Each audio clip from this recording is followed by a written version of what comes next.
আজ ২৭শে আগস্ট অর্থাৎ বুধবার আগরপাড়া বালিকা বিদ্যালয় যথারীতি ক্যারাটে প্রশিক্ষণ চলছে।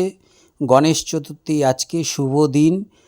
আজকে ছাত্রীর সংখ্যা খুব কম, কারণ যে আজ গণেশ চতুর্থী, সেই জন্য অনেক ছাত্রী আজকে মাঠে আসেনি, স্কুলে আসেনি। তো আমরা আনন্দের সাথে জানাচ্ছি ২রা নভেম্বর গুমো হাবড়ায় মীর একাডেমি স্কুলে স্কুল জোন ক্যারাটে চ্যাম্পিয়নশিপের জন্য আগরপাড়া বালিকা বিদ্যালয়ের ছাত্রীরা প্রস্তুতি নিচ্ছে। এই মাঠ প্রাঙ্গণে কাঁথা তারা প্রশিক্ষণ নিচ্ছে, কারণ তারা ২রা নভেম্বরে অংশগ্রহণ করবে। ছাত্রীদের প্রস্তুতি এবং অসংখ্য উদ্দীপনার সাথে তারা যে এই ক্যারাটে প্রশিক্ষণ নিচ্ছে, আমরা ড্রাগন মার্শাল আর্ট একাডেমির পক্ষ থেকে খুবই আনন্দিত।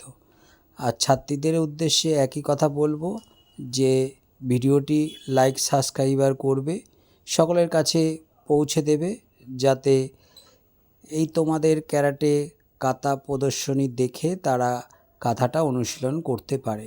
আগরপাড়া বালিকা বিদ্যালয় আজ মাঠে যারা অংশগ্রহণ করেছে, ক্যারাটে প্র্যাকটিস করছে, তারা সবাই ক্যারাটে প্রতিযোগিতায় অর্থাৎ ২রা নভেম্বর রবিবার গুমা হাবড়ায় মীর একাডেমি স্কুল প্রাঙ্গণে সকাল ৯টা থেকে সন্ধে ৬টা পর্যন্ত ক্যারাটে প্রতিযোগিতা হবে।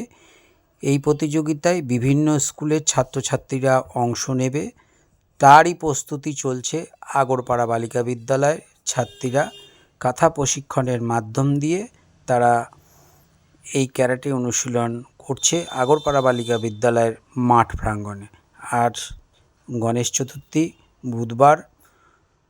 সবাইকে ধন্যবাদ জানাবো, এবং সকলে যদি একটু লাইক সাবস্ক্রাইবার করেন আর ভিডিওটিকে সকলের কাছে পৌঁছে দিন, তাহলে আমরা ড্রাগন মার্শাল আর্ট একাডেমির পক্ষ থেকে এবং আগরপাড়া বালিকা বিদ্যালয়ের পক্ষ থেকে বাধিত হব যে এই ভিডিওটি সকলের মধ্যে পৌঁছাক, যাতে ছাত্রীরা উন্নয়নের পথে এগিয়ে যেতে পারে। ২রা নভেম্বর রবিবার গুমো হাবড়ায় স্কুল জোন ক্যারাটে চ্যাম্পিয়নশিপ অনুষ্ঠিত হবে। অনেক স্কুলের ছাত্র এবং ছাত্রীরা অংশ নেবে। আবার সকলকে বলবো, এই ভিডিওটি সকলকে লাইক সাবস্ক্রাইবার করবেন। ধন্যবাদ সকলকে।